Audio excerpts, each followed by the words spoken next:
গতকালও বলেছি, আজকে বলছি, আমি জনগণের কাছে আজকে অ্যাপিল করছি যে এত হাসাস করেন না। তেল আছে, তেল পাবেন আপনারা।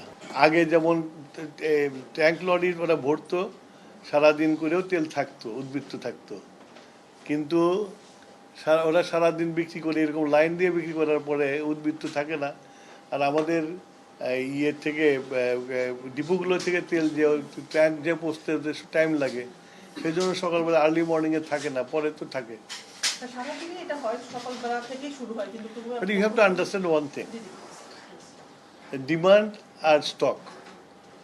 তো হঠাৎ করে এরকম ডিমান্ড বেড়ে গেছে যে যারা নাকি সারা দিনে যে তেল বিক্রি করতো সেই তেল 3 ঘন্টায় সে শেষ করে ফেলছে। তো ন্যাচারালি তেল শেষ হয়ে যাবে। তো প্রতিদিনের ডিমান্ডটা আসলে কত ছিল আর এখন চাহিদা কত? আমাকে অত হিসাব নাই। মাননীয় মন্ত্রী, যমুনা অয়েল সহ অন্যান্য যারা তেল কেনে তারা পে অর্ডারের মাধ্যমে কেনে, এবার লম্বা ছুটির কারণে পে অর্ডারের মাধ্যমে পে করতে পারেন, এটা কি কোনো জটিলতা হয়েছে?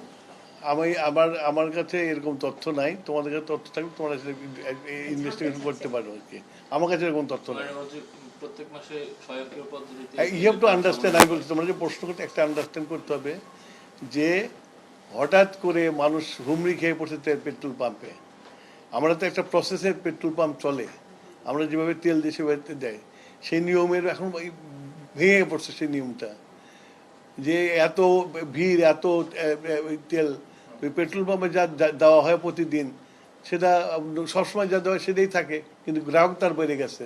স্বাভাবিকভাবে তেলের তো লাইন থাকবে, পাবে না, তো স্বাভাবিক। এটা তো অস্বাভাবিক কিছু না। তো সরকার আবার রেশনিং এর সিদ্ধান্ত যেভাবে দিয়েছিল সেভাবে আবার ওটা ইম্পোজ করবে কিনা, কোনো সিদ্ধান্ত দিবে কিনা, এগুলা এখনই বলা আমার পক্ষে সম্ভব না।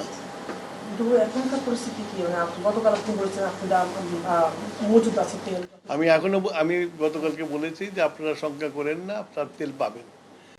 এইভাবে মানে প্রয়োজনের অতিরিক্ত কোনো তেল নিয়েন না, তাহলে আমরা সরবরাহটা রাখতে পারবো। গতকালও বলেছি, আজকে বলছি, আমি জনগণের কাছে আজকে অ্যাপিল করছি যে এত হাসাস করেন না। তেল আছে, তেল পাবেন আপনারা।